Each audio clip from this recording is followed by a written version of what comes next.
Okay, good afternoon to everyone, to all our viewers who've been watching and following us for the past 2 months. We just want to say we're very thankful for everything you guys been doing, taking time out from your busy schedule to just come on a Sunday afternoon to spend time with us, Ian and Ian, on a Real Talk, as we seems to bring you individuals who are able to inspire, motivate, and uplift each and everyone. And this afternoon, I just take the pleasure of bringing on Mr. Valney Brown, Coach Brown. And before I even have Coach Brown say a word, I would just like to let you guys know, how I met this gentleman is that I was in Fort Lauderdale. And we're all Jamaican and we like jerk.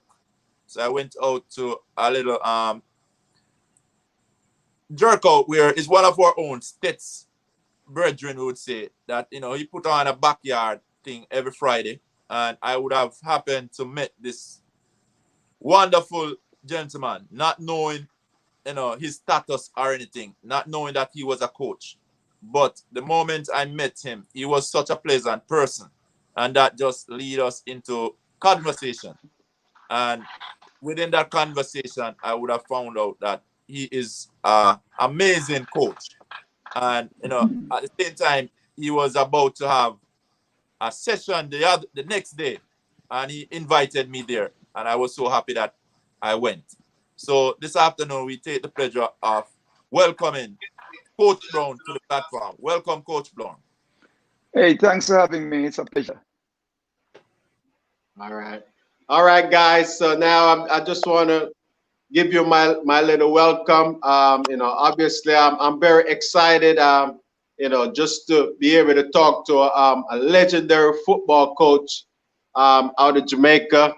He have done so much for the sport, and even though he's in the U.S. right now, in Florida, the Sunshine State, he's still developing talent. Young girls and boys, and young men and women. So we're always happy for the coaches because we know that without the teacher, we're not going to able to advance our skill because we can't teach ourselves. So I'm just so happy as a as a former Dr. Costa Cup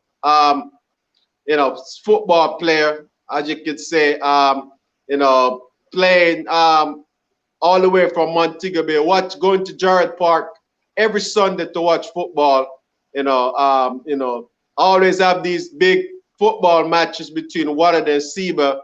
And of course, when the boys down at Arnett Garden, Waterhouse, all them school from up, all them clubs from up in the Kingston area, it's always a challenge for us to go out and watch them and play them because we know that it brings out the best. So I'm just so happy to talk a little bit more about football. My first love before I get into a track athlete, and I'm just so happy to hear some of the knowledge from Coach Brown. This is another Brown, but this is Bentley Brown. And as I said, we're just so happy for him to tell us about himself a little bit. So, Coach, we're just gonna put the platform over to you just for you to give us a short introduction about who is Coach Bentley Brown. Yes, thanks for having me. It's a pleasure. And with your platform, I'll be able to reach out to a lot more people. They will get to know me some more. And that is great. I was born in Kingston, Jamaica, Greenwich Farm to be exact, 1962, July 13th. I went to Tarrant Secondary. It was in high school at the time. And after Tarrant, I went on to play ball, coach some kids based on what I knew. And that was 1978, 79. After that, I played some really good games, like down in Caneland, Waterhouse, Tower Hill, you name it, rough areas, the Waterhouse, the Mall Road, the Tower Hill. Again, I said, when you turn onto the Marley area and stuff like that. So it was kind of tough, but it was fun tough. When we played, and after we finished, Everybody will share the same orange after the game is done. That's the kind of sport we had then. We were just pretty much challenging each other to bring the best out of each other. So after that, I went to St. Mary and I played St. Mary All Stars. We played against the Star Cosmos, which was a very arch rival. When you play against Star Cosmos and you score, you better make sure you're getting that truck quick, because it's going to be something coming. It's going to be rivalry, and people will be hot under their collars. We'll be playing at the Westmoreland Oval in Latter Bay, St. Mary. We play at the Gray's Inn, and that guy named Paul Wiley from England, man that taught me how to score goals. I'll never forget that man, and stuff like that. And then with my little knowledge, what I did, I started a club which is currently going on over there in St. Mary, which is Oxum United. I then ventured back to Kingston because I'm from the Waltham Garden areas where my mom moved, and Molynes is my heart. So I came back home and we started up the Molynes program. As a matter of fact, I had a chance in 2000 to coach the Waterhouse women's team for a stint, help them out, because they never had any coach. Nobody wanted to touch the women's program. A lot of people don't even know that 2000, when I was in Jamaica, I was helping the reggae girls, because some of those girls went on to do stuff unbelievable true. And then from that, the tradition just went on, and we just get good and better at that. So I did my fair share of giving. One most important thing to me as a coach is not about sport, but life after sport. Because one injury you're over with. So what I do, I make sure that education comes first. So the youngsters, I make sure that they go to school, get your education, play your sport. If you get your education and you play your sport, then hey, you're good to go. Just not talent. Talent is just a piece of it. I've had so many Jamaican youngsters go to school. It's unbelievable. But that's a passion, a giving.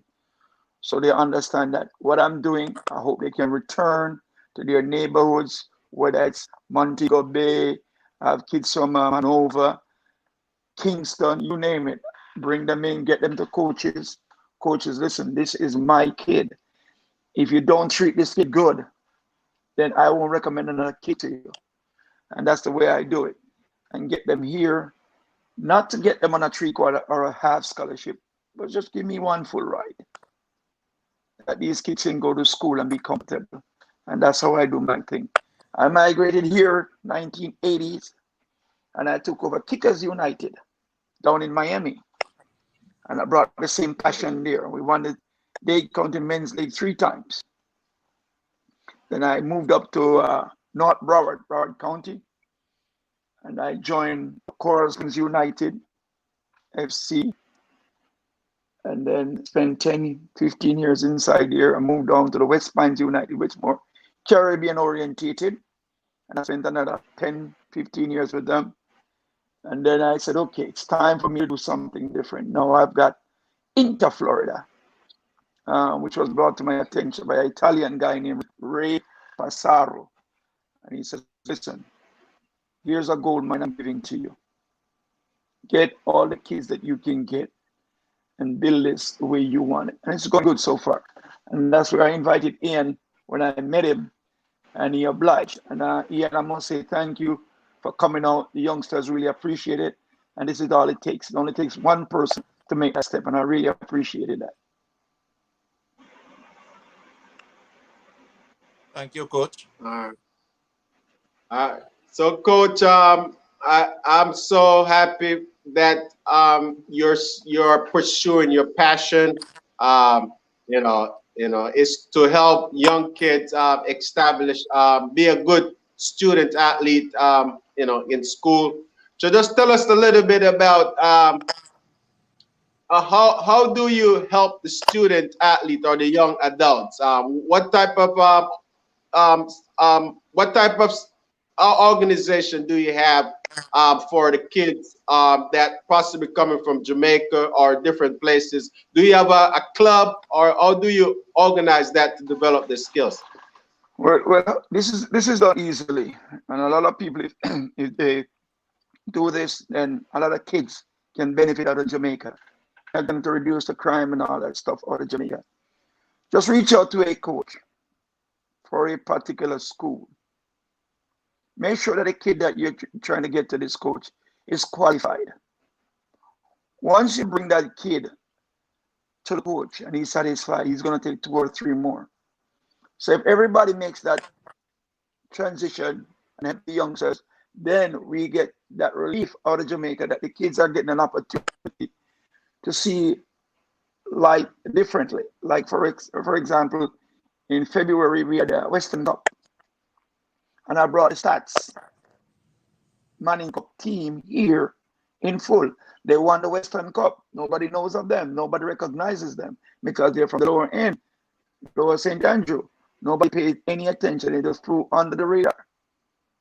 Had it been your established school, it would have been a big thing on TV and never used media. Now, within that, we brought 4 young ladies here to play in the tournament also. 3 of those 4 young ladies are currently in school here. So I do what I have to do in the sense of making contact with the coaches, let them know that, hey, I got quality. They have the requirements. Here's the deal. They're going to produce. So I expect you to take care of them. They're mine. They're basically my child. So that's the avenue I take with it. So if everybody makes that a priority for them, you have hundreds and hundreds of people that come to America, goes to college. You can transition this into being where you make sure that 2 more Jamaicans or 3 more Jamaicans, youngsters, get the same treatment that you got.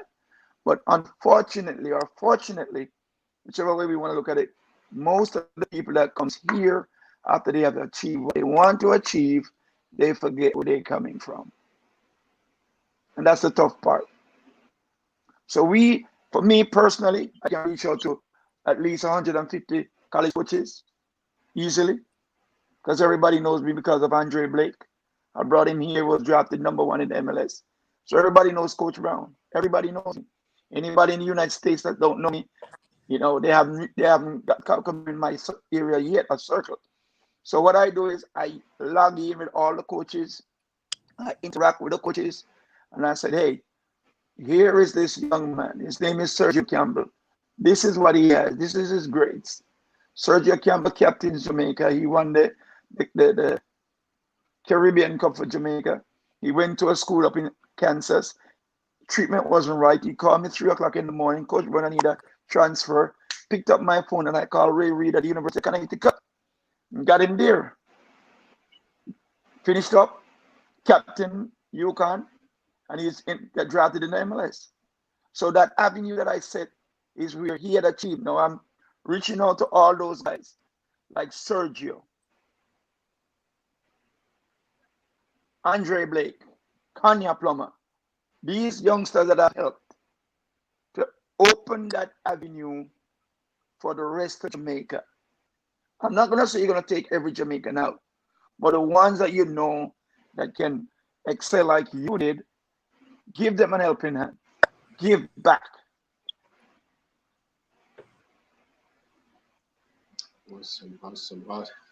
Awesome stuff, Coach. Like I said, we always applaud you for for having this desire to help, to also be a network and be a person that has connections in terms of bringing athletes. So just tell us some of the athletes that you work with, female, you could just name out a few recently, that you just, that you're just so proud of.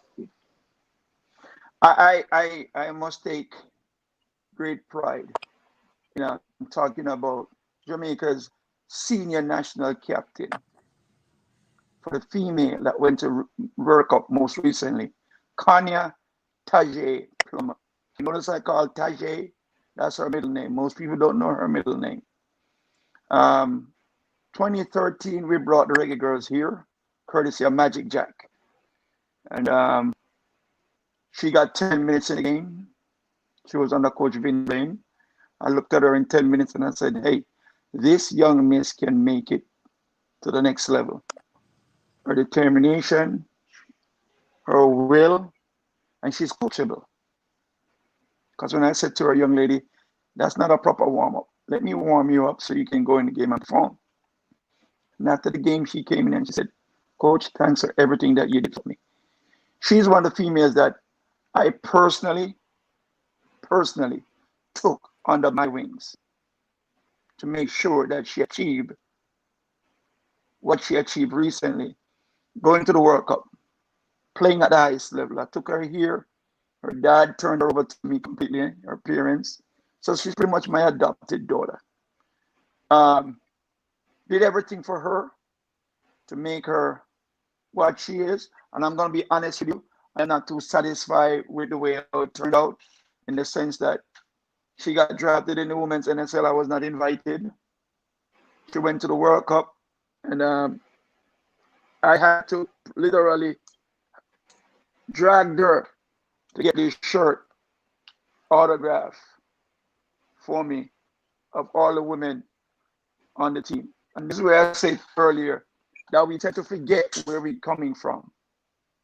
This is a young lady that was sent back to Jamaica, courtesy of Maran, who was the head coach, with the rest of her coaching staff that he had at the time, and sent her back to St. Mary, Jamaica. I brought her back. I took care of her for 3 years. Make sure that she went to school, make sure she eats and sleep, drink, transportation, everything.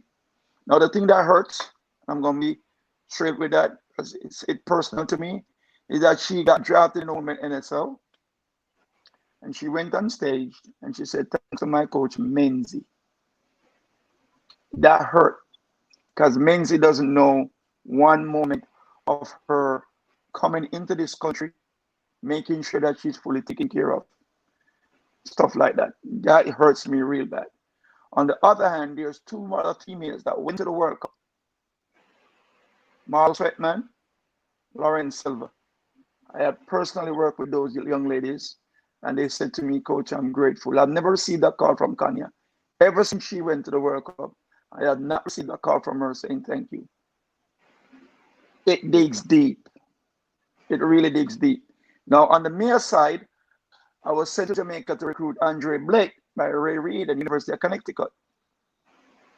Went down there, looked at him, gave the nod. He came in, #1 the MLS draft, #1 goalkeeper in America currently, senior captain for the men's team. Sergio Campbell, Mikado Blake, Lionel Brown, Shane Hudson, Mikael De Silva. This is just a list of all the players. My most recent success here in the US was with Romario Williams. 2017, when I prepared Romario Williams. When Atlanta sent his preseason workout, he laughed. He said, Coach, this is already done. He went on to win the MLS. He went on to win the MLS. I had the pleasure of working with 3 top players for the University of Central Florida, UCF. Romario Williams won the MLS. Konya Plummer, that played in the World Cup.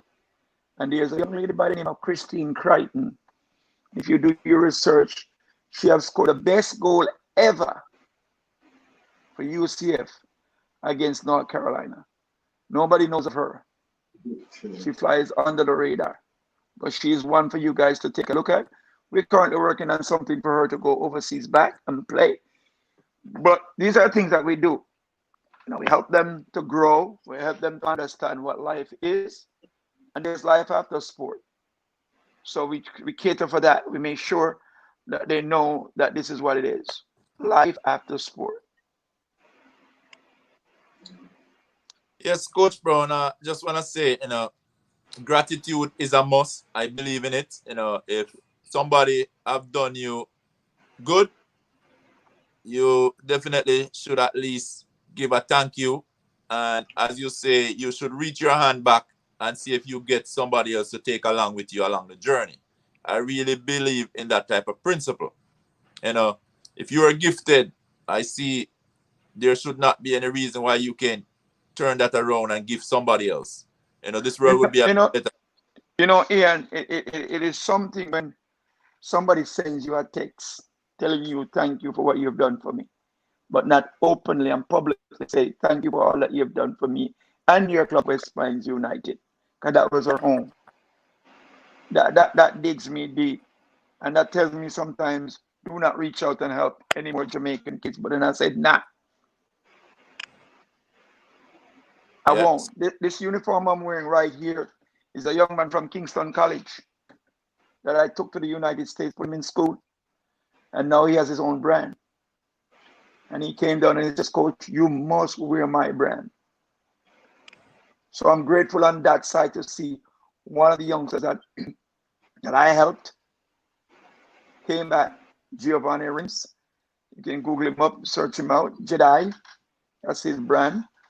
And he came back and said to me last week, Coach, thank you for everything that you've done for me. So on the other side, there's some other ways where you would say, no, you won't do any more. But then like Carl Brown would say to me, this is our calling. Yeah, it's your calling. And I've just spent a session just watching you, as you coach those youngsters, because, it was even balanced tonight afternoon when I came by. You had 9 senior and 9 youngsters, and everyone was fully participating. So I could see the respect that they have for you. And I could see the type of workout that you had for them. Definitely you're a quality coach. You're a top coach. And you really represent Jamaica. You represent America, because basically you're just a generalized coach. It doesn't matter. And I really love the fact that you are able to network, meaning you have connection with all these colleges. So all you ask of these coaches from Jamaica is that, guess what? Get these kids in school to get some education, so you could give them a full scholarship, because I hear you mention about the full scholarship. We're talking, and you say some people come here on a 30% scholarship, and that 30% scholarship may just see them going back home next year. Could you tell us a little about when a student come here and get a 30% percent scholarship? That that they have to pay. They get a 70%. 70%. If you don't have a good backings financially, do not accept it, because you'll be out in the streets because you can't afford it. I tell my coaches, if these guys had 30% of 20,000 US, 15,000 US, they would not come here. They wouldn't. They would be well off doing something else with that money. So if they want that education and they have the ability to play the sport, please take care of them. You're going to deliver. If they don't deliver, I can understand that you have to remove them, then fine. But the bottom line is, when you give a kid 50% or 70% or 80%, it makes no sense. They can't afford it. Now, one of the things that I would advise is all these business people in Jamaica that pays the so-called extortionists, they should put those money aside for a kid within their community that may get an opportunity to get 70% and need that 30% for 4 years. So that fund could set aside for that kid to get an opportunity to get a solid education while he or she plays the sport. It is not feasible for them. It is not real. Don't do it. Yeah, because with that, I know a lot of people in Jamaica is like, once you get a scholarship, like, yeah, I got a scholarship. But I know talking to you, it really bring awareness to me to say that to just find 30% out of pocket is very challenging. And I know in the USA here, just as a regular Jamaican, having a good job and everything, and it's still struggling. So just imagine a student who have to think about schoolwork, think about performing on the field, and then having to find another 30% if their parents or they don't get any backing. That is gonna be really a big challenge. So as you said, it would be best if they try as hard as possible, see if another school probably would give them a full scholarship instead. And as you said, if the community could come together and try to fulfill that next 30%, well, that could be good. So You know, with the program now, Coach Brown, in Jamaica, can the program there, I know they have a program there. What about the program? Can the program do something for these kids to come up with that 30% when a kid come out of like Dakasta Cup, Manning Cup and have that skill? There is nothing set in place for them. And let's not look at it anywhere else. If that was the case, then we'd have more kids out of Jamaica here. I did a showcase recently in Arnett Gardens where I got 6 boys high school team, and then I did an 88 girls showcase at the University of the West Indies with Elaine Walker Brown, who is the chairwoman for women football, 30 years. A lot of people don't know her. Everybody know everybody else, but they don't know Elaine Walker Brown. Elaine Walker Brown is a lady that stays with the program over the years. Not just come in and then disappear and come in again. She has been around women's football for over 30 years. And we did a showcase, and there was coaches there that were looking at athletes, and they were like, wow, these are good student athletes. One of the things that I can tell you and I can attest to is if you have 10 girls out there, 9 3/4 of them are fully qualified. They have the grades and they have the skills. They are. Because I personally brought 3 here already. But there's nothing in place for them. Simply put, nothing in place for them. Yeah, I want to say something about the scholarship because I want to make sure the viewers understand exactly, because I'm very familiar with how scholarship works. I know many of track and field athletes that came over to the U.S. on scholarship, and you know, and for different things. So typically, from what I know how the system works in the NCAA, if you are offered a scholarship for a particular school, and there you upfront know what they offer, if it's going to be 50%, 70%, 100%, and typically the way it works, before that scholarship or before you could enter the country, they would want to know where the other funding is going to come from. They're going to need that money to show that, look, if the school is covering 50%, then they need a financial backing before you will get accepted in terms of going to the embassy in order to get a visa approved. You have to have certain information to know that once you enter the country, you're pretty much they're gonna make sure that you are coming in as a full-time student. So are you following me with that, Coach? Yeah, and I recently, and I can tell you as recently as last month, I have a young man that was guaranteed that 30% being paid.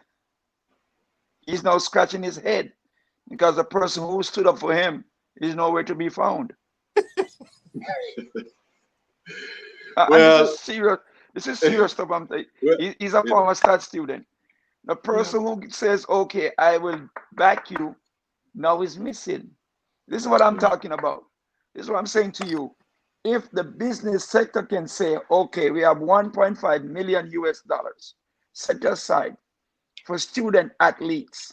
Now you know this money is guaranteed money. You're not going to wait on Coach Brown to say, oh, I got $30,000 in the bank to back you. And then when you come here, Coach Brown is missing. And then you're left in the street because you came. I have students right now calling me.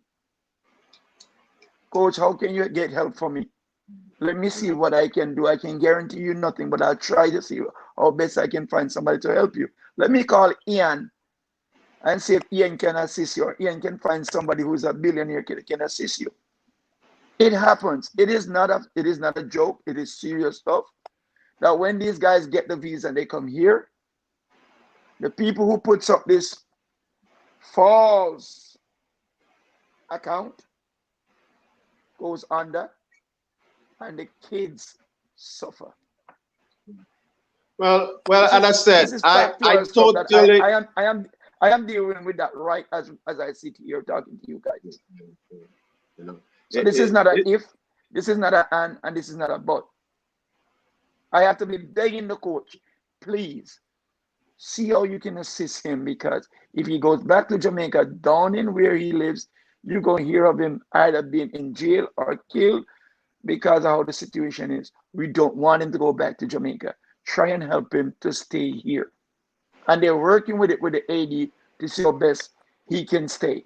So I know personally that this is true. Well, and I said, I get what you're saying, but typically, I don't know where the loophole is, but typically that guarantee money has to put in funding before everything, the second part. So the school want to know, okay, we guarantee funding at least for the first year. Now, after the first year, you're already here. Obviously, you're not going to pay for your whole 5 years up front. You're going to pay for the first year. They're going to issue I-20. That's going to go on. Then after the full year, sometime what happened, the coach sometimes don't have enough money the first year. So the coach will be like, okay, next year, I'm going to have some people leaving, you know, so maybe I could give you more money. Give you some more money. Yeah. Yeah, in that situation. And sometimes, this is what I'm saying to you. This is what I'm saying to you, Ian. This is a hear-em, scare-em situation where it's a catch and go. What you want, Ian, is okay. I have a young man by the name of Phil Lawrence. Nice, awesome player from JC that just won the Manning Cup. He's here currently. Now, if somebody wants Phil Lawrence, if they're going to get Phil Lawrence from me, you have to guarantee me Phil Lawrence full money, because Phil Lawrence mom, dad, grandma, grandpa, they don't have it. The promises of giving them 70%, and okay, hopefully next year we can work out something to give you the other 30%. There's no guarantee in stuff like that. What I want and what I ask for, like for Suwan Gregory, Kershaw Thomas, Moit Reed, give them everything. They're from the lower end of Jamaica. They can't take 1%. They don't have it. Right. And I do understand that part of it. The person got to make a decision that, look, what I am going to be in a full scholarship. So if that's the case, they have two options. They either have to try to get somebody to sponsor them, or what's going to happen, they're going to end up not going anywhere. And next thing you know, they might be recruited by a local football club, and then over the years they missed out on the college opportunity. So no, let's not go there. The drug dealer sees the opportunity of getting them to traffic, because they're in a situation now that they need this money to pay. So what I'm saying to you is, we're trying to eliminate all that. How are we going to eliminate that? Do not let the kid leave Jamaica, not knowing where he or she is going to be comfortable for the next 4 years. I get you, Coach Brown. For me, I'm sitting exactly with you, Coach Brown. Simple mean, Ian, guess what? These college here, they need our talent. They need, of course, talent. So guess what? Absolutely. Jamaica and come into this country and have to back 30%. We're not coming. So guess what? Take a stance. Take a stance. Scholarship, and you end up on the street here. It's better you find another way out then, because somebody else may just draft you somewhere. Yeah. But if we stand, and that 1 second there, Coach. The thing is, that's the thing, for us, we are too easily led by majority and what people think. We don't stand on our rights. We don't stand up to say, guess what? We know what we have. We are valuable. And that's the thing. People don't look at themselves as being valuable. Valuable. You know that, they don't value themselves. Yeah. Why do I sell myself short for $70 or 70,000 when you know in yourself that you're worth $1 million? Probably it's best if you go to England and join a club there. But Ian, everybody's situation different. You got some players. You got some players, they're not top of the line players, but they're good enough. So you find that you got some players, they're like lower level players, and they want the opportunity too, but the top line players are have the opportunity. They get all the money first. So after a while, money start running low. So what happened is, you know, if you know that you're from a school and you wanna further your career, and you know, if you could find a old boy or a past student or somebody or business or somebody, and it's always a risk that, you know, sometimes things don't work out, you know, in the situation, and then you have two options. You might have to go back home, or you might have to seek a transfer, you know. But the situation is, you at least you know what you're going into, you know, into. But obviously, the top of the line players more than likely should get 100% scholarship because, you know.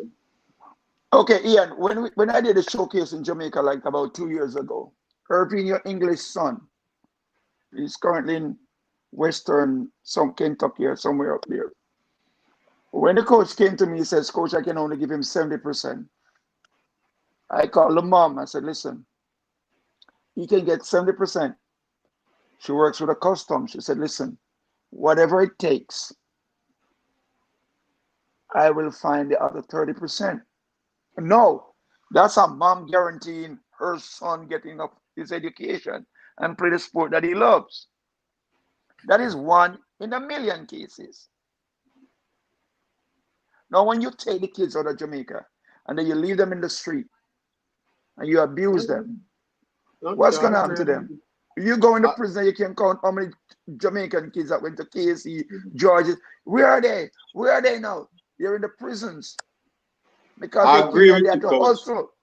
So I agree with I'm not sugarcoating it. I'm telling you guys the reality of it. If the kid doesn't have a serious backing that is genuine, don't do go. not take that kid out of Jamaica. But here's the deal. Most people at them, go on where? Every person that's here in the US, when you come the first 2 weeks when you carry the ackee and saltfish,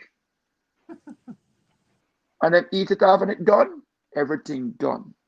All right. It's rare when you find somebody like me, that I have a room that I can say, hey, come and sleep, be comfortable until you get your situation sorted out. And that's what I do. I make sure I have a room. I said, hey, you can spend 3 months with me, but after 90 days, you know, we got to find somewhere out. But you give them a chance to get there, but you cannot have 10, 15 of them inside here now. So we don't take these kids off the island and then come in and have them sit lately on the bridge. I know one right now. He's not living anywhere. I just sent back one in Jamaica recently from KC. I sent him back home. He messed up his school, and it's not right. It's absolutely not right. Yeah, Coach, I agree with you. So that's why the kids them need mentor. They need good advice. I don't, you know, whosoever give them advice. I could speak. I'm gonna tell you a little short story. I'm not gonna go into details because all the details. But I came to America on a scholarship. So I came here. The paper said full scholarship. So I came with a little bag. You know, I didn't know. I didn't have any sheets. I didn't have any toothbrush, toothpaste. You know, I didn't have anything because I heard that when you get a full scholarship, everything is covered. So they'll be like, go on ahead. No, you see, when I get to college, I just saw a mattress on the bed, and I'm like, okay, where I'm gonna sleep? I mean, where my sheet? I'm like, Coach, we're coming from the islands. I don't have any sheets. You know, we only got one sheet. I can't take the sheet that we have at home and bring it here. So Coach said, okay, he take me to Salvation Army and said, we're going to get you some stuff. I don't have any coat. I'm cold. You know, I don't have any money because I thought that I'm on the ideology of what you're thinking. It's not what it is, you know. But you think that what you see on, you know, TV, and everybody that I see go on scholarship and come back, they always look different. You know, they always got. It's like they look at the TV. They look at they're in Jamaica and they look at the TV and they say 50-inch screen, the 50-inch screen TV, $99, and you can't tell them it's not true. iPhone for $99. They don't understand all that goes on beneath that $99. So they have the impression that Ian can send a cell phone in a big yard and $99 for it. They do not understand.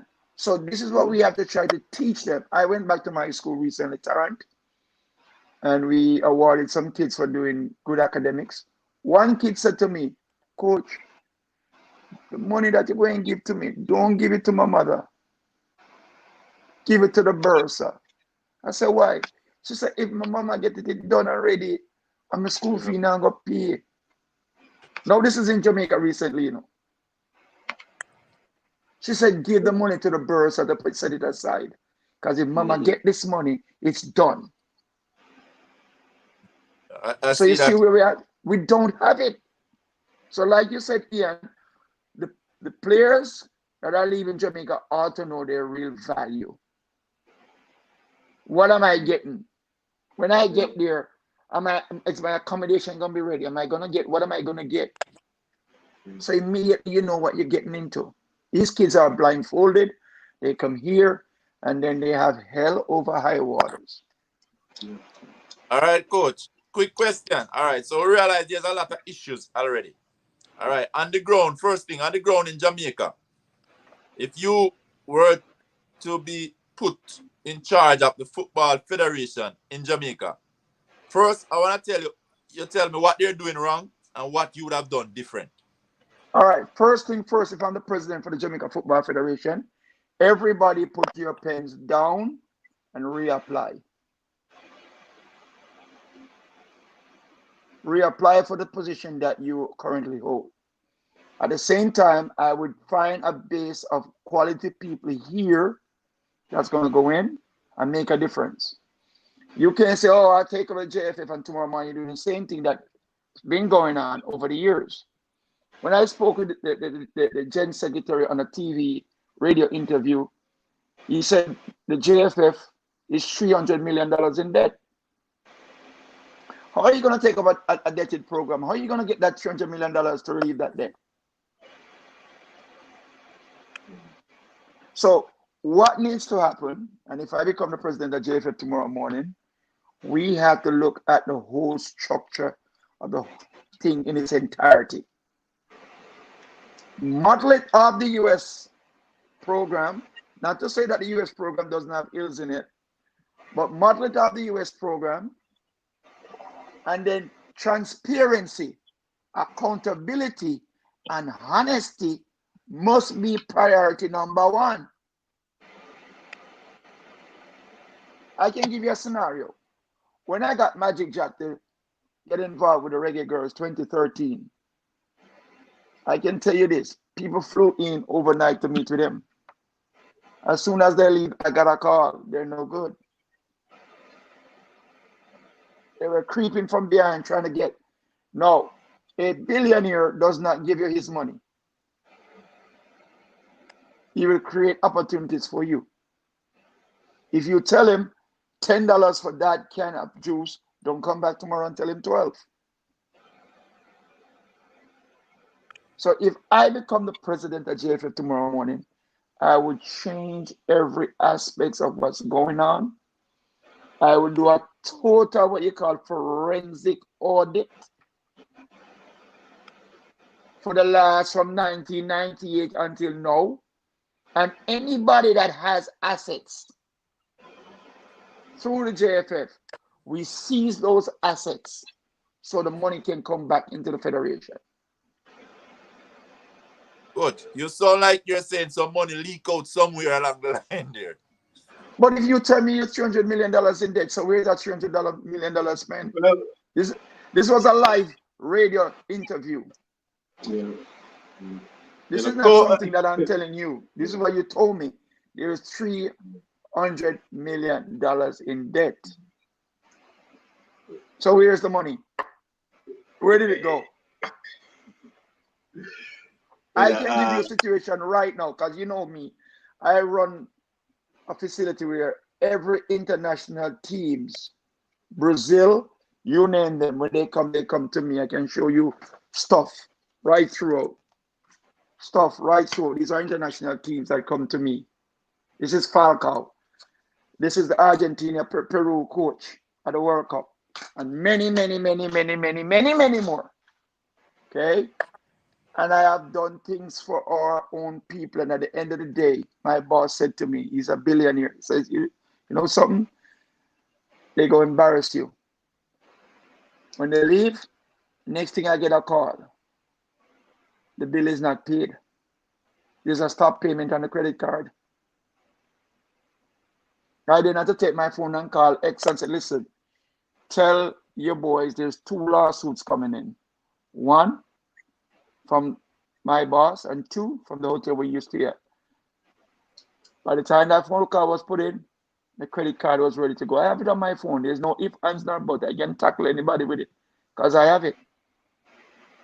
My boss sent me the email. I have it on my phone.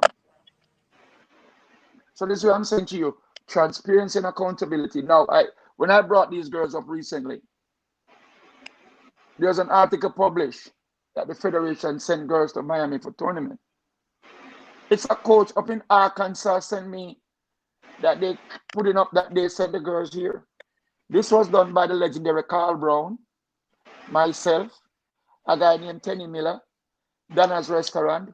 We were the ones that made it possible for these kids to come here.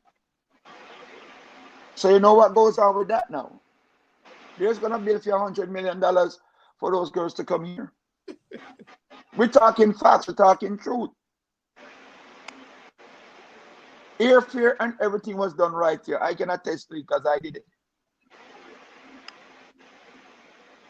But you know they're going to put a bill up that they paid for it and bill the Federation FIFA and say, hey, this is how the money's been spent. There's too much of it going on. It has to be stopped. Transparency and accountability. Lock some people up from the top and stop locking up little man downtown. Any word there, Ian? Well, Coach, that system, you know, I'm not going to go into details a lot about, you know, how bad the system is, but I could tell you that the system is been this. All of these debts been going on for years. It's been kept. Remember, they hire. You know, you think that you know so many Brazilian coach that come to coach the Reggae boys. You know, we got these coach come in. At the end of the day, once something not going right, the coach always have. It's always the money for payment always cut off, and it seemed like it just seemed like an ongoing situation when it comes down to the. We have international coach that sued the JFF. You remember? Yeah. You know, it seemed like it's a long story, and that's why I said that, you know, we don't even have time to discuss that on this platform because, as I said, it's a pattern that goes on, and the system is if the players are even the players that playing sometime their salary money they haven't got paid. You know, they were like, oh, they haven't got this. You know, they're starting to go in backlog. So. Ian, you are absolutely right, and I can give you $100 that I don't have right now. So it's a system. I have players that were training with me recently that don't get their Gold Cup money yet. They're training right here in Florida with me. So when they sit with me, they open the discussion. Yeah. And they tell you. Yeah. They don't get paid yet. So if you don't pay, so where's the money? I don't know. I read about these things on the paper. Ian, here's the thing. The JFF belongs to us. It's a private entity. Yeah. It belongs to us. 3-point-something million people in Jamaica, another 3-point-something million in the US and the rest of the world. The JFF belongs to us. The people that's there, they're workers. So until we decide to come arms in arms and say, listen, we're tired of this. Let's lock arms together for the best interest of the players. Recently, girls have to be fighting for their money. Yeah. So hey, coach, there is something wrong. hey, coach, it's not just football. This thing is a systematic situation that That is goes why I on. said earlier, Ian. That is why I said earlier. Let's pattern the thing of the US where if a dollar goes to Mary, Mary must account for the dollar. Right. If Mary cannot account for the dollar, Mary goes to the courts. Yeah. Mary is arrested for stealing $1 from the JFF. I mean, not until every organization in Jamaica, not until they have transparency where they have an outside audit and a budget and all of that stuff, it's going to be the same thing goes on and on. Listen, guys. I think it's 4th time recently that the FIFA audit the JFF.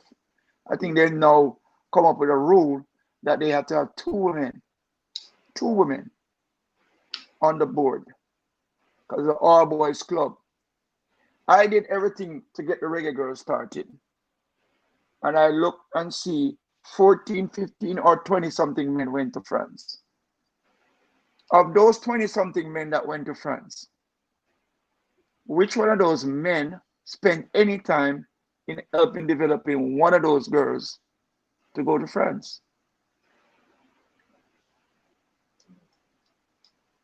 Well, so what we do, I just get Ian and the rest of people that I know and friends, and we go have a joyride and we collect money.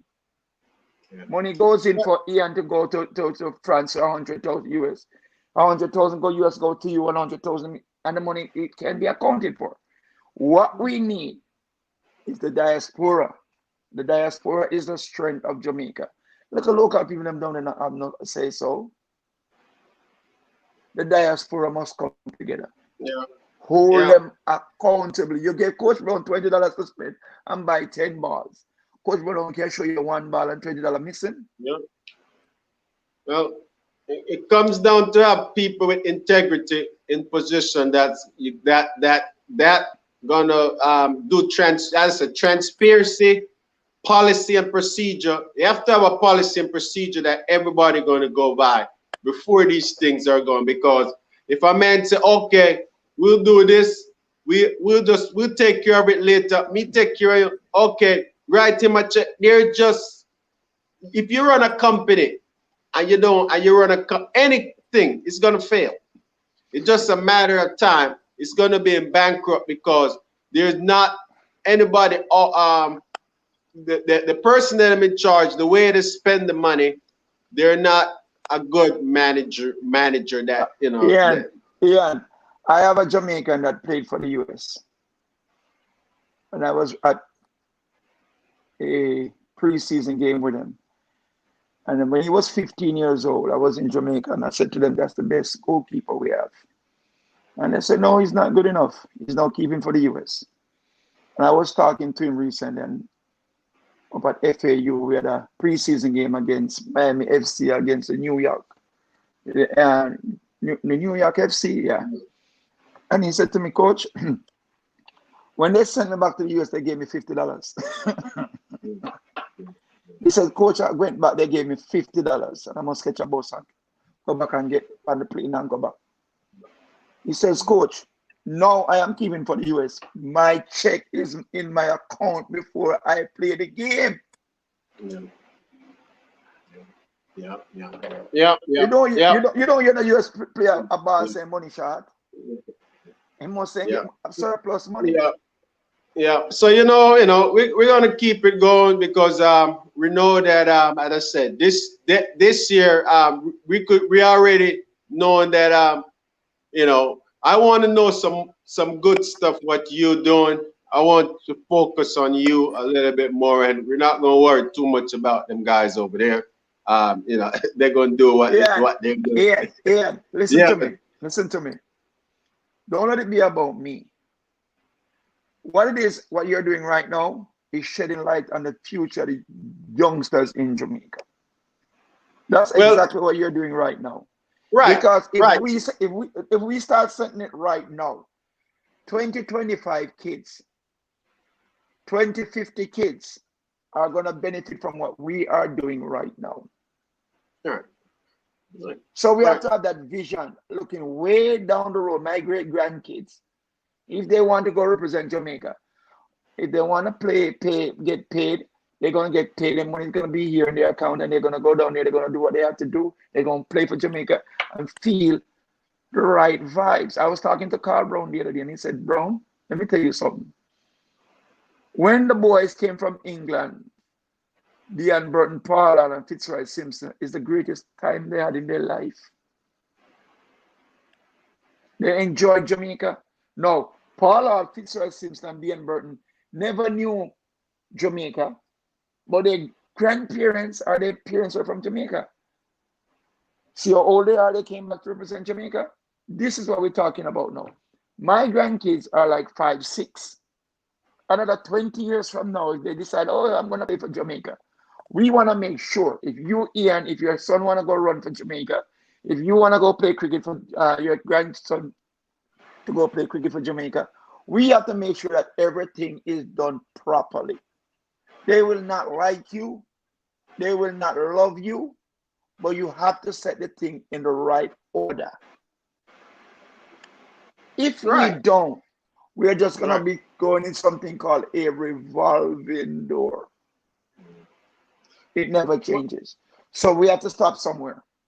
Well, I agree with you, and I'm just saying that the thing about it is we got to educate the young ones and let them know that, look, you have to seek good advice and good mentorship from people that's been there, because they're going to come and tell you another story, but they'll trick you. So the point is, everybody need a mentor. They need to have good advice, from people that's been there, and just not, don't let somebody tell you one thing and then it's not going to be the truth. It's going to be different. So that's our kids, we know, but we got plenty of other parents out there that they're not that involved. They don't understand. So when a man come in a suit and tie and they be like, okay, this is what you're going to do, they're going to be like, okay, go ahead. It's just, look, when it comes down to recruiting in high school. All right. Oh, I'm gonna stop you for a second, Ian. Who is the greatest athlete of all times? What sport? Track and field. The greatest man is legendary Usain Bolt, in my opinion. Where did he go to school? William Nip. He went to William Nip. Did he attend the University of Connecticut? Did he attend the University of Maine? Did he attend the University of Florida? No, as I said, he went so straight out of high school and went professional. This is what I'm saying to you. We can nurture our kids the right way. If we take time out to nurture the kids the right way, then everything falls in place. But most of the moms, they have to be doing 2 jobs. The daddy is not around. Understandable. Yeah? Right. But if we take these kids and we help them, you, me, Ian, we form something called Education for the Youths to Travel to United States on scholarship. We come with something where we have these kids knowing what to expect when they come here and not be shocked, culture shocked when they come here. Because they come here, like you said, you came and you thought you would have a bed and mattress and covering and all that, and when you come here, you found nothing. What we have to do, we have to formulate something where when these kids come, they know that when they get here, they are in tip-top shape. That is what we have to do, or else the revolving door that I spoke of earlier is going to continue. They're going to come here and they're going to get treated less. They're going to get abused. They're going to get thrown out of school. Right now, I have a young miss. I'm working for her to get back into school because the coach thinks she's a very good player, but he feels like, I don't know what the situation with him and her. Sometimes they go out the ends. Now I just got her back in school. So I know exactly what goes on with them. No, we have to let them know that, listen, school in America is different from school in Jamaica. You can't walk out of school and feel like you're good to go. It don't work like that here. You don't get them to high school and you walk out of school for 6 months, and 6 months you return. And they put you back in school. It does not work that way here. So we have to educate these youngsters coming off the island. We must take it as a responsibility to do so.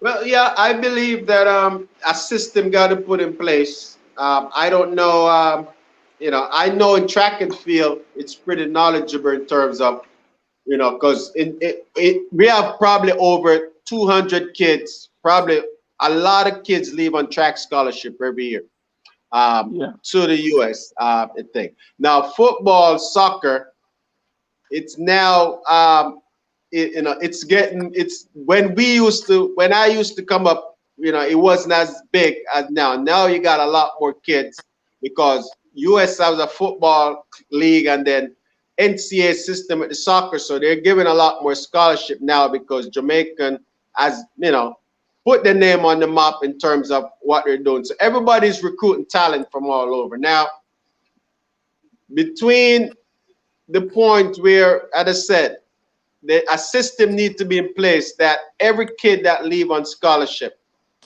they're gonna have a contact person. They have something set up. It's like a system set up, or if you have a private organization like what you're saying, that gonna step in and fill and make sure that they're gonna vow and be there for the kid if something changed. Yeah, like I said, this kid from KC, kid with 8 passes in the CXC, came up and for some reason he got distracted and they put him out of school. I mean, he's out and he had to go back home. I had him for a couple of months and I said, listen, you have to go back and come back again. He's back. And I said, listen, don't make the same mistake you made by not doing your schoolwork because they feel they can get away with it. This is a kid with 8 subjects. He's not an idiot to pass 8 subjects in CXC. Yeah. But he comes to America and he thinks, oh, I can do whatever I want to do. It's going to be all right. No, it's not. Okay. So who's to blame for that? Who's to blame for that, coach? Because he never got any coaching coming here. He left with the intention, like you did, that you're going to get a bed. Well, I could have stopped going to school too. I mean, That's what I'm saying. But you took the part where you said, listen, this is not going to deter me. He takes the part that it's an easy road. Here I go, I'll be fine. Which turns out to be not so. So what we want to do is make sure that if the kids leave in Jamaica and they come in here on a soccer scholarship, they get a full ride. We make sure that they have a pillow and a blanket.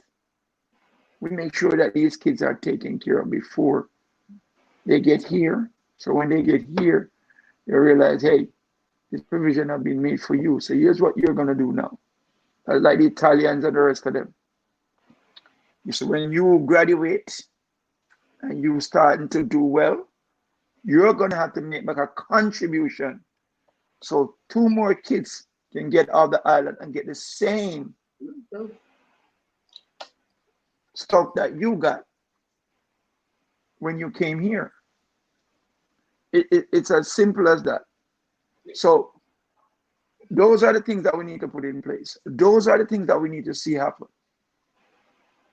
If we don't do anything like that, it doesn't make any sense. They come here.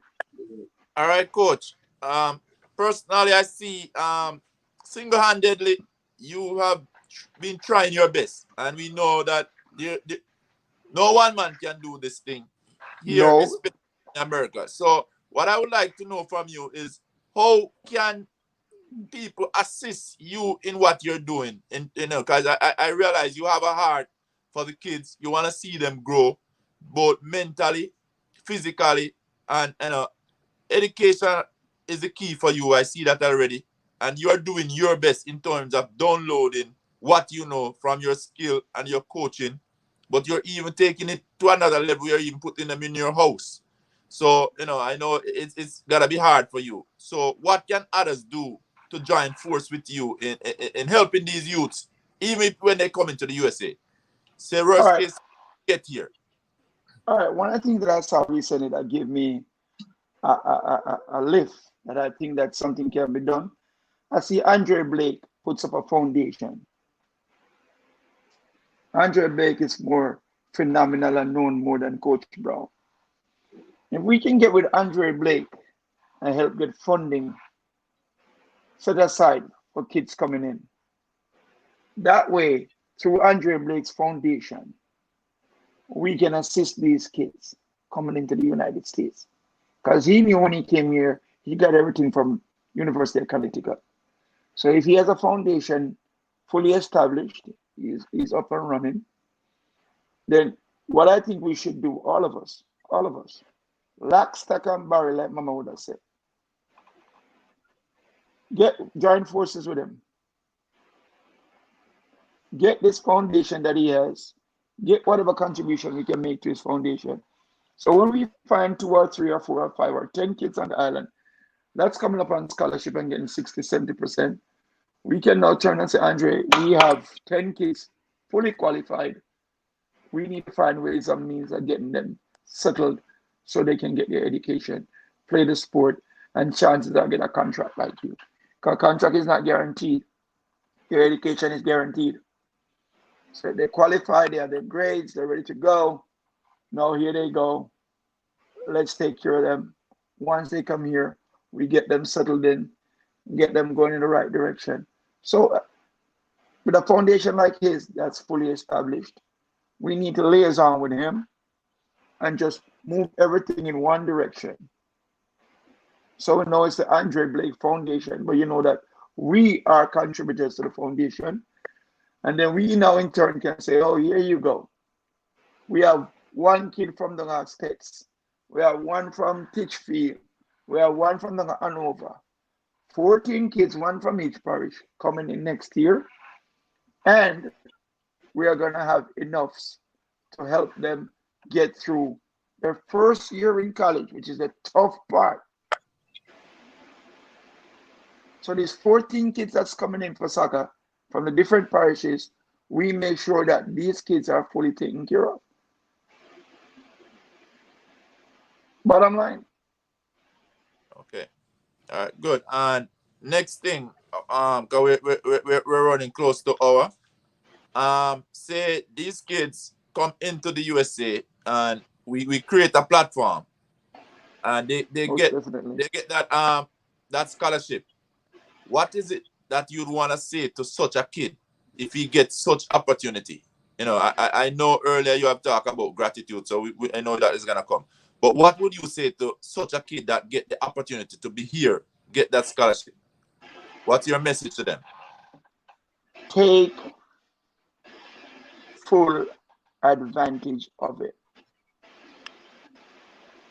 Make it be something that you can look at in the far distance and say, I have achieved something because of what was set in place. The message to these kids is, don't take it for granted.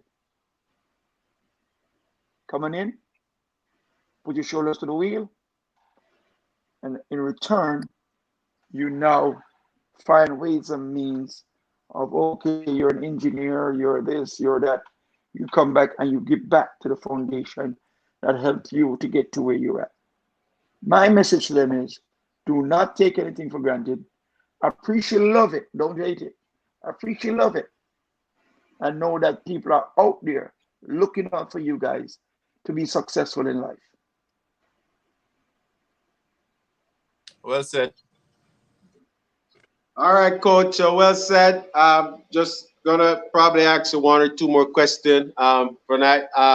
Just want to know that just from a personal question, who is your favorite soccer player, football, that you respect the most, that that you want to share with us in the world? It's Narantes do Nascimento. All right, all Pele. right, all right. Awesome, awesome, Pele. awesome. Okay. Pele. Pele. Okay, okay. What stand out about Pele? Because a lot of us just say Pele, who would come up in our era, Maradona. Then now you have some people, Ronaldo, Messi. So what stand out about Pele? I look at people. Okay, I live in America 50 years, 40 years, 30 years. I have never given them any reason to throw me in their system for being unruly. LeBron James is like Pele. I've never heard them in any kinds of issues. So they pretty much keep their head clean. Whether they do it and not getting caught, but they keep their head clean. I have seen Pele played in Jamaica as a little boy. And once I saw him, I idolized him. And I've seen him through the years grow. And I've never seen him in any situation where you said, okay, Pele is behind the bars, Pele is in fraud, Pele is taking drugs. Nah. So he's a mentor for me in more than one ways. He sets the trend and for me to follow. And that's the trend I've been following all my life. All right. Good choice. King Pele is the greatest baller. I know they got a song for that. All right, Coach. Well, as I said, it was a very interesting discussion. I never actually talked to a person that, in terms of outside of track and field. Now, I know that people contact me all the time about going into university, about getting scholarship from football, and if I know the track coach, then I might contact the track coach to get the football coach information. But I actually never talk to someone that is concerned about the kids that are coming over in scholarship, how they're being treated. So I applaud you for making that stand. If there's any way that I can support you in any way. Now I'm happy to have this connection with you because as I said, I know that I don't know I have access to some of the universities, but obviously I'm more involved in track more than football, so I don't have the connection. I do camps at the University of Connecticut every year, and you have at least 50 college coaches there every year. COVID stopped us this year, and we build a relationship with the coaches. And because of Andre Blake, Sergio Camp, and the rest of boys, they know the quality that I stand for. So I've established that first and foremost. The standard that I set is high, and I maintain it. I do not compromise. So if a young man or a young woman is coming here, make sure you got your grades ready. Most importantly.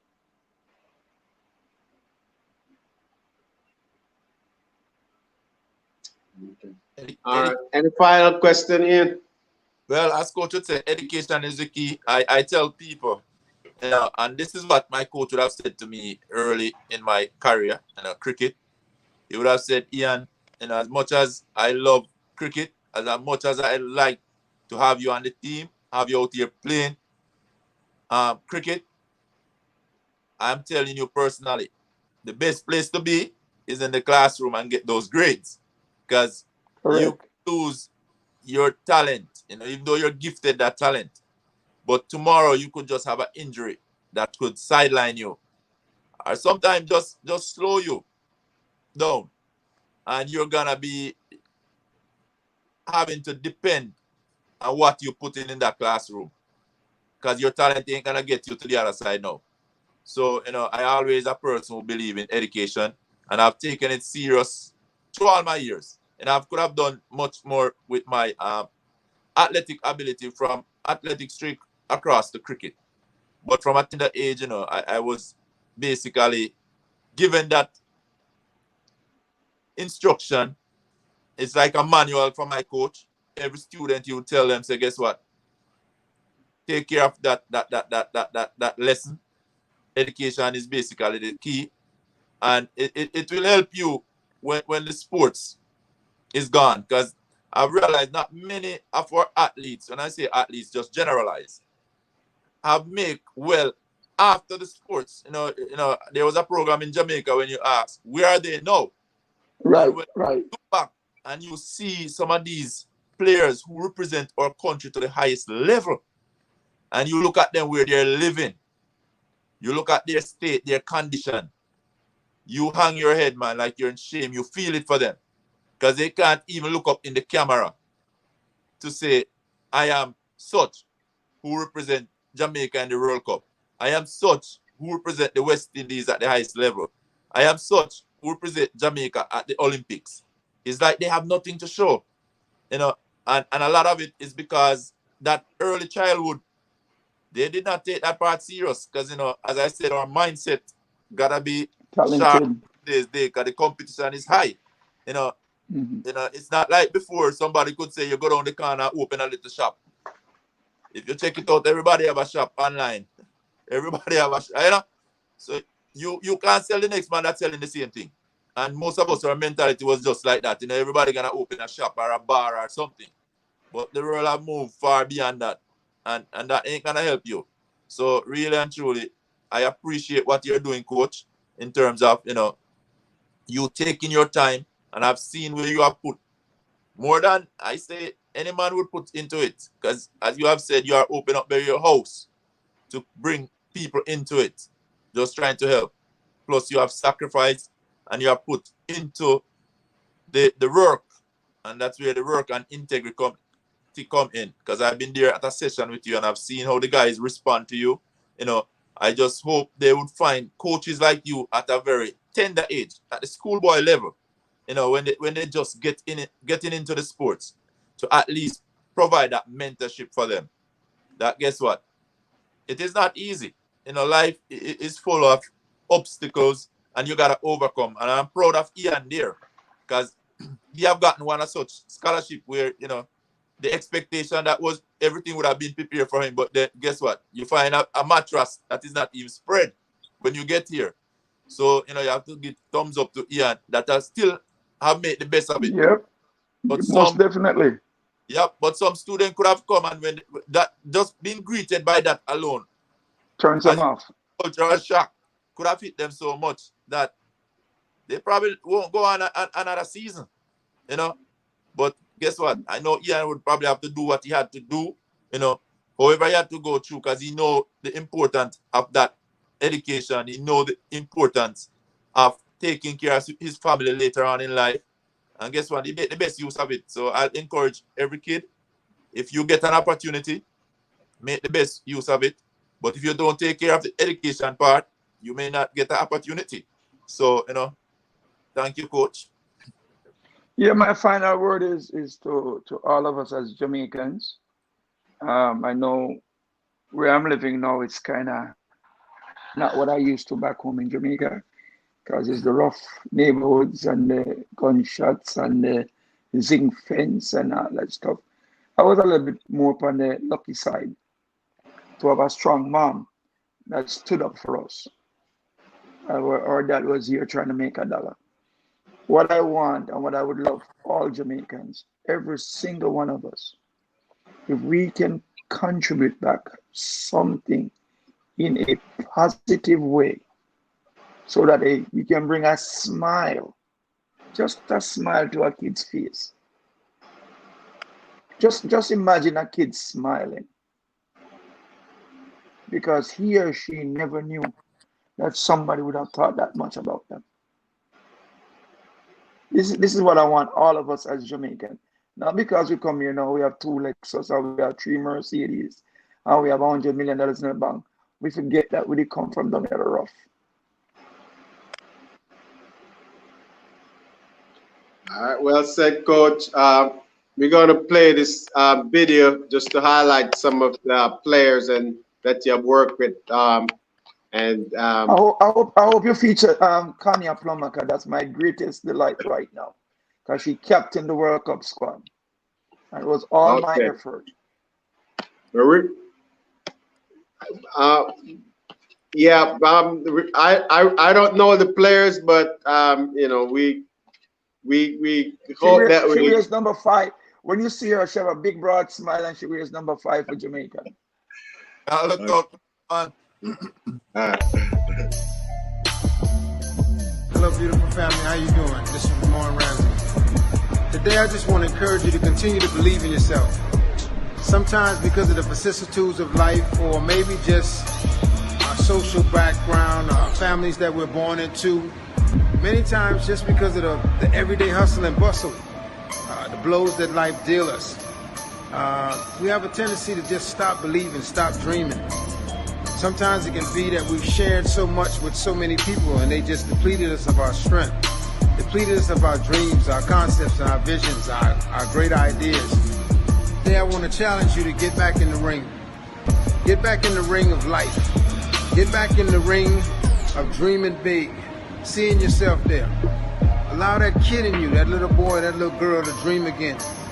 And now with the level of maturity and experience that you've had, the information that you've gathered, put it to use. Execute that dream. Listen, it doesn't make a difference if anybody believes in you. You have to believe in yourself. I'll give you a short story, then I get right out of your way. Everyone, for the most part, those who know me, they know about my prison situation. And I can remember being in USP Atlanta with over 2,000 men. And 90+% of those men who had lengthy sentences, they had stopped believing, they had stopped dreaming. They would say things like, I'm in here doing my bit. I'm doing my time.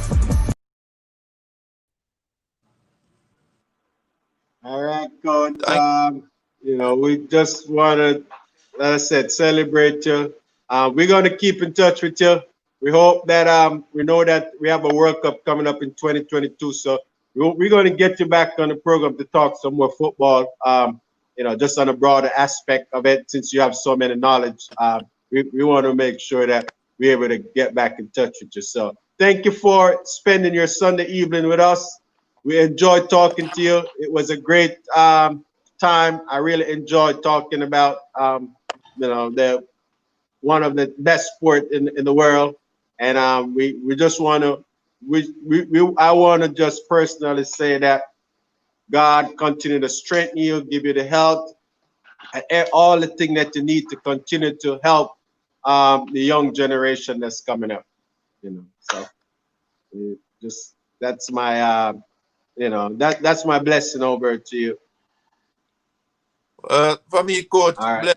Thank you, Coach. We have come in contact, and we continue to see each other on and off the field. I pledge my to do my part in trying to help the youth. So that's all about me. Really quick before I leave, Inter Florida, we have a youth program where I'm taking up all the youngsters that can't afford to play. So we need to get some help as much as we can with that. That's it for me. All right, so we're gonna seek some sponsorship for the Inter Florida team. So if you're out there, you end up watching this video or this replay, we just see how you get in touch with Coach Brown. You could get in Coach Brown either through me or Ian, and just see how much we can help. Just know that even at $20 will go a far way. It could help him in terms of athlete coming up. If even to get them some gears, as we say, some of them may come here on a 70% scholarship.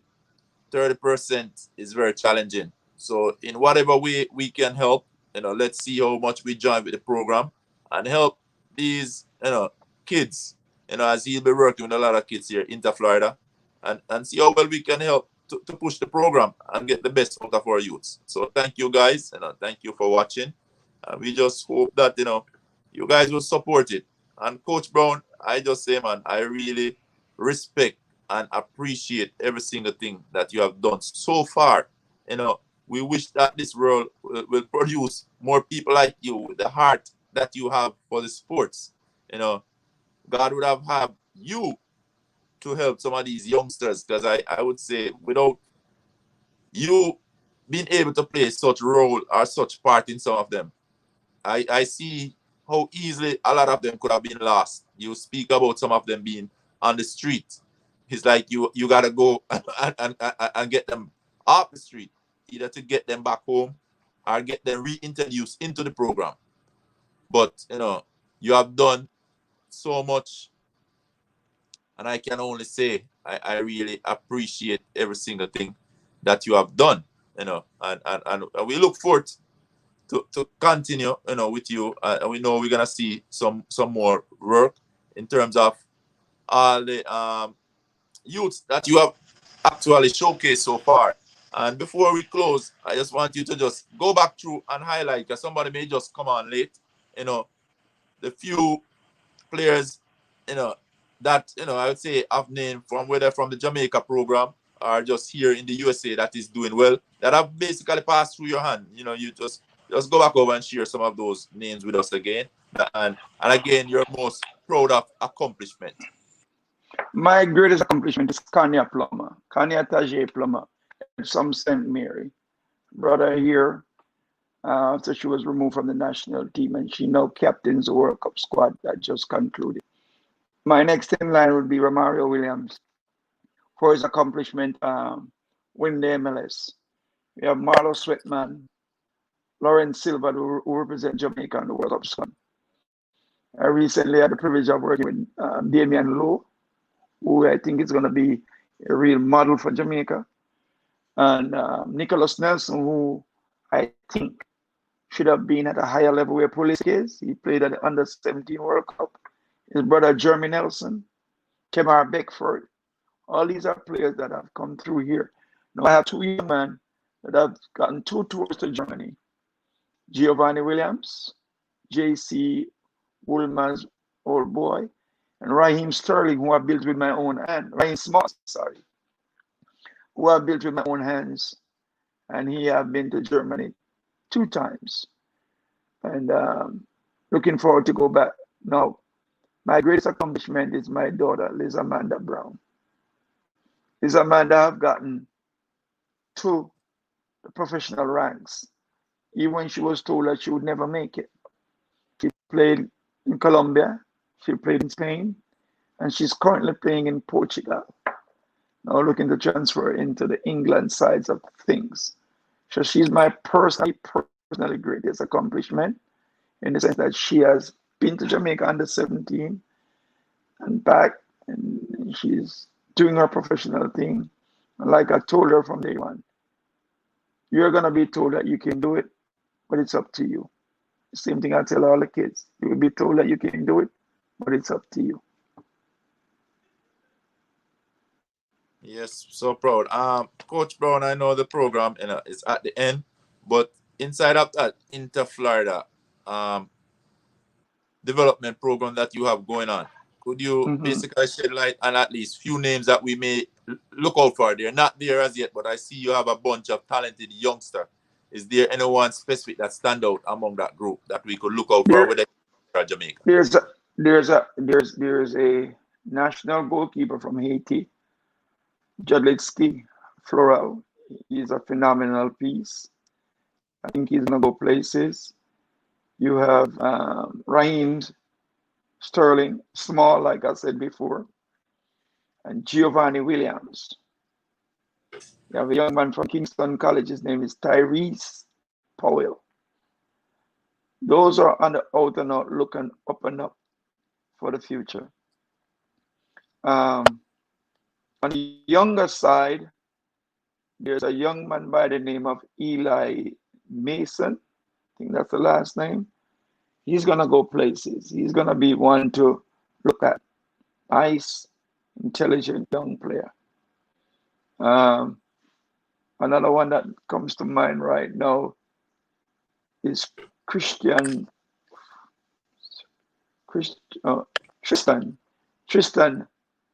Gomez. Tristan Gomez, yeah.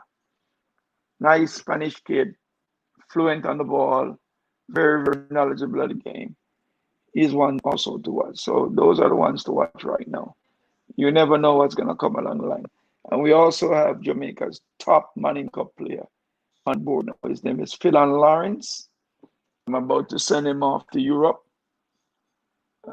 He's an Harborview player, played for Harborview, but currently there's not much going on in Jamaica. So he's here.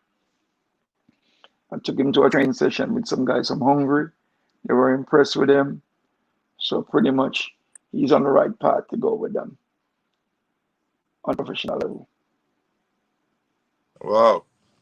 That's a lot of youth you're working with there, Coach Brown. And you're just one man, you know. Yeah. So you alone can do so much. Just expect that if a few more, 5, 6, 7, 10 could join hands with you, how much more could you have done for the program holistically, in a holistic approach? That's a lot. I'll tell you this, Ian. I'll tell you this to be honest with you. You see, when you ask them to come in and be a part of, they're very, very skeptical because everybody wants $100 million. My program is not $100 million. It's to give 100 million kids an opportunity. Everybody comes want a big load of money. This is not what we're doing. We're trying to keep the kids off the street, let them play. And to be honest with you, most of the better kids that are in the high school programs, they cannot pay to play. And this is where US is missing on a whole lot of kids. They're from the Haitian community, the poor Hispanic community, the poor Jamaican community, the poor this community. These are the ones that they cannot pay to play. You will never see them on the big scene because they cannot pay to play. So this holds them back. This is what I do like at American Heritage where I work, is to ask for opportunity for these kids. And to be honest with you, when they get the opportunity, they seize it. They take it and they move on to better themselves and family in life. Yeah, it's a good thing. As I said, America, a land of opportunity. A lot to offer. Great. And it's just for us to as I say, hold it with both hands and give back to the program and join hands, join force, whatever we have to do. Because I tell people, Jamaica don't lack talent. No, we have enough, more than enough. More than enough. But I think we've been hurt, as you say, by our own. And this is where we have to call you back to discuss other issues. Whereas, as you say, we are in debt for all these 300 plus million, you said, right? Yeah, that's what he said. Yeah, but we don't see where it was really spent. Because if the players are still saying that they don't get any pay, and then I think they should have been the first one to get out of that kitty. And if they don't get anything, then somebody have to be accountable, held accountable for the money that been spent. As when you said, if it's 5 ball been by, let's see those 5 ball on the field. Let's see that receipt. Let's get the audit, because somebody have to be held accountable if we're gonna have a program. Because it make no sense like people like you, me, and we may get others to join force. Join force, say you send money into the program, but yet still the money find a way to leak out without getting to the people. Ian, I was in Jamaica 2000 coaching Manning Cup, and I brought stuff down for the kids. This is not monetary, This is equipment. I I saw the AD put the stuff in the back of his car. So where are you going with it? He's gonna take it over to something. No. Leave it right here for the kids in the school. You know what was gonna happen to those stuff? He was gonna take it and go sell it. So even the equipment, Ian, that you give them, they will not give it to the kids. So what I do when I go to Jamaica, I personally make packages. Like if you have a care package, they just starting up something now. I've been doing that from 2000. Every kid get a bag at school. What's in the bag is yours. But nobody can take it out of your hand. It's yours. So that's the format that we have to use. If you have 100 kids, you have 100 bags, and every kid get a bag. Because if you give it to Mr. John is going to miss it. Something is going to be missing. I'm telling you. I've seen it with my own 2 eyes. Well, that seems to be happening right across the board, in not just football, but it's a fact. It's sports. In a lot of, I used to play cricket, Don't think I used to play cricket. I used to over Melbourne. I used to